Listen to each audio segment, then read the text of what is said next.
একটা বড় প্রশ্ন হচ্ছে সরকারে নবীন এবং প্রবীণের একটা সমন্বয় আছে, কিন্তু সিনিয়ররা ধরেন সিনিয়র আগে অনেক মানে মন্ত্রণালয় চালিয়েছেন এরকম যেরকম অল্প সংখ্যক আছে, বেশিরভাগই মন্ত্রিসভায় অথবা উপদেষ্টা প্যানেলে পুরনো অল্প আছেন, কিন্তু নবীন আপনার অনেক।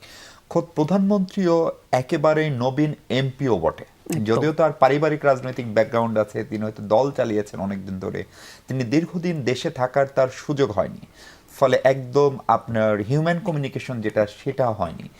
ফলে সেটাই সরকারের জন্য একটা চ্যালেঞ্জ কিনা, এবং বিএনপিরই কেউ কেউ অভিযোগ করেন প্রধানমন্ত্রী আশেপাশে যারা আছেন তাদের একটা বড় অংশই দীর্ঘদিন দেশে ছিলেন, এবং সেটি স্বাভাবিক, কারণ ওনারা বিশ্বস্ত পরীক্ষিত লোকজনকে নেবেন, ফলে সেটি একটি চ্যালেঞ্জও কিনা। চ্যালেঞ্জ তো বটেই, কিন্তু আমি প্রধানমন্ত্রীর কথা বলতে পারি। সেটা হচ্ছে উনি যেভাবে কাজ করছেন, যেভাবে তিনি সব কিছু বুঝতে পারছেন, বুঝতে চাইছেন, এবং তার সাথে যখন কথা বলি, আমি একটু পেছনে যাই, তার সাথে আমার অনেক আগে থেকেই কথা হয়, দীর্ঘ মিটিং হয়েছে তার সাথে আমার জুমে। আমি তখন দেখতাম যে দেশের এই ব্যাপারগুলোতে তিনি খুবই সিরিয়াসলি আপডেটেড থাকতে চাই, এই যুগে সম্ভব। তবে আমি আপনার সাথে দ্বিমত করি না, আপনি শারীরিকভাবে প্রেজেন্ট থাকা আর অনলাইন প্রেজেন্সের মধ্যে ডেফিনেটলি ডিফারেন্স আছে, এটা নিয়ে দ্বিমত করছি না। কিন্তু যদি আপনার সেই সদিচ্ছা থাকে, যদি সেই রকম সিরিয়াস মোটিভেশন থাকে, ওনার সেটা আছে। মানে এর মধ্যে সবচেয়ে বেশি পরিশ্রম, এটা মানে জনগণের সামনে এটা খুব ক্লিয়ার যে প্রধানমন্ত্রী সবচেয়ে বেশি ব্যস্ত এবং সময় পার করছেন, সবচেয়ে বেশি পরিশ্রম করছেন। সো চ্যালেঞ্জ আছে, কিন্তু আমি এটা বিশ্বাস করি এটা উতরেও যাবে, উতরে যাওয়া সম্ভব। আচ্ছা, এই আমার এটা খুবই মানে সরল প্রশ্ন, মানে আমরা বলি প্রধানমন্ত্রীর উপদেষ্টা, কিন্তু আমাদের প্রধানমন্ত্রী যারা, তারা কি আসলে উপদেষ্টা নেন নাকি আপনারা স্বপ্রণোদিত হয়ে দেন? এটা কি কোনো রেগুলার ওয়ার্ক? যেমন ধরেন মিনিস্টারের ওয়ার্ক সম্পর্কে আমরা জানি, যিনি ডে টু ডে অ্যাক্টিভিটিস, তাকে ফাইল সই করতে হয়। উপদেষ্টাদের ক্ষেত্রে আসলে কি হয়? এটাকে আপনারা চাইলে দিতে পারেন, নাকি ওনার যখন প্রয়োজন হয় তখন ডাকেন, নাকি আদৌ উপদেষ্টাদের কোনো পরামর্শ নেন না, এরকম ঘটনাও আমরা জানি সরকার প্রধানদের কাছ থেকে, নাকি উপদেষ্টাগুলো আসলে এক ধরনের সম্মান করার, আপনার অবদানকে স্বীকৃতি দেওয়ার জায়গা শুধু? আমি অন্যদের কথা জানি না, আমি আমার কথা বলতে পারি। আমি দুটো মন্ত্রণালয়ে সংযুক্ত হয়েছি, ওখানে মন্ত্রণালয়ের ডে টু ডে কাজেও আসলে আমি ইনভলভ হচ্ছি, মন্ত্রণালয়গুলো সেভাবে চাইছেন। আমি আজই ইনফ্যাক্ট সংস্কৃতি মন্ত্রণালয়ের একটা বৈঠকে প্রধানমন্ত্রীর সাথে ছিলাম, মানে ওখানে দুজন মন্ত্রী এবং সচিব সহ। এগুলোর তো বটেই, অন্যান্য ইস্যু নিয়ে আমার তো যে কাজগুলো পলিসি স্ট্র্যাটেজিতে আছে সেগুলো নিয়ে আমি তার সাথে কথা বলেছি, এবং অনেকগুলোই গৃহীত হয়েছে।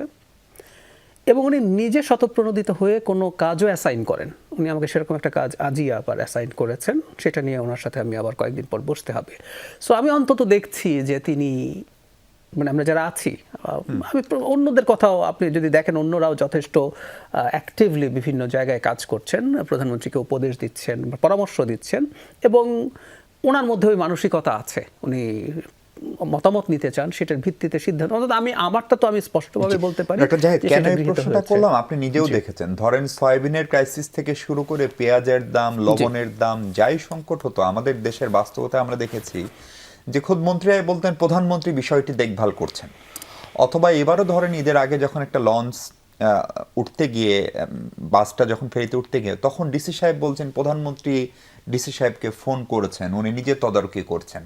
প্রধানমন্ত্রী যদি এটা তদারকি করবেন, তাহলে আমার মন্ত্রী, সচিব, অন্যান্য যে সমস্ত সংস্থা, সেগুলোর আসলে কাজ কি? আমরা ওই কালচার থেকে কি আসলে বের হতে পারছি না নাকি? আমি বিশ্বাস করি বেরোতে পারবো। এই ঘটনাটা অনেক বড় ছিল, খুবই মর্মান্তিক ছিল, হয়তো এই কারণেই প্রধানমন্ত্রী ফোন করেছেন। কিন্তু আমি আপনার সাথে একমত, ওই সমালোচনাগুলো যখন তখন করেছি, আবার যদি আমাদের এই সরকারের মধ্যে একই পরিস্থিতি হয়, আমি সেটা সমালোচনা করব। সমালোচনা যে বলছি সেটা আমি অভ্যন্তরীণভাবে, যে এটা কোনোদিন একটা সঠিক সফল সরকার হতে পারে না। মানে এত রাষ্ট্রের খরচ আছে, মন্ত্রী উপদেষ্টা সবার পেছনে, পুরো বিরাট একটা সরকার যন্ত্র আছে, তো সেটা যদি ঠিকঠাক মতো না হয় তাহলে তো আসলে হলো না।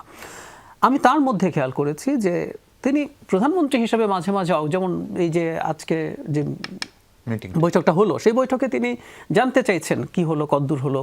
এক ধরনের, উনি যেহেতু প্রধানমন্ত্রী তিনি সেটা করবেনই, কিছু কিছু তার মতামত দিয়েছেন, মতামত জানিয়েছেন, কিন্তু কাজ করার স্বাধীনতা দিয়ে দেয়া আছে। এবং একটা কথা বুঝতে হবে, আগের সরকার এটা কেন হয়েছে আর এখন কেন হবে না বলে আমি মনে করি। আগের সরকার এটা হয়েছিল কারণ একটা স্বৈরাচারী সরকার, বিশেষ করে আওয়ামী লীগ সরকার, আমি তো এটাকে দুভাগে ভাগ করি। 18 পর্যন্ত এটা ফ্যাসিস্ট সরকার ছিল, আমি 18 পর এটাকে ফ্যাসিস্ট বলি না, এটা একটা আটারলি মাফিয়া সরকার ছিল। তো ফ্যাসিস্ট সরকারের একটা চরিত্র আছে, সে একটা স্ট্রং পার্সোনালিটি তৈরি করে। ওর ক্রাইটেরিয়া চেকলিস্ট আছে, সে কিছু থ্রেট আছে, প্রত্যেকটা ফ্যাসিস্টের কিছু থ্রেট দেখাবে, আমাদের অনেক পুরনো ঐতিহ্য আছে এবং এই থ্রেট থেকে বাঁচানোর জন্য আমাদের একটা একমাত্র সেভিয়ার আছে। ফলে একটা ব্যক্তিকে কেন্দ্র করেই একটা ফ্যাসিবাদী ব্যবস্থা, স্বৈরতান্ত্রিক ব্যবস্থা কায়েম হয়। এটাই নিয়ম, এটাই হয়। সো প্রধানমন্ত্রী সব কিছু করেন, তিনি অমনিপটেন্ট, এটা প্রজেক্ট করতে হয়। সেই জায়গায় এই সরকার যদি মনে করে এই সরকার আবারও ক্ষমতায় থাকতে চাইবে, নির্বাচিত হয়, কিন্তু নির্বাচনের মাধ্যমে জেনুইন। সো গণতান্ত্রিক পথে যে সরকারটা যাবে তার একজন প্রধানমন্ত্রীকে অতিমানব হিসেবে পোট্রে করার কোনো প্রয়োজন আসলে নেই, সেটা হবে না।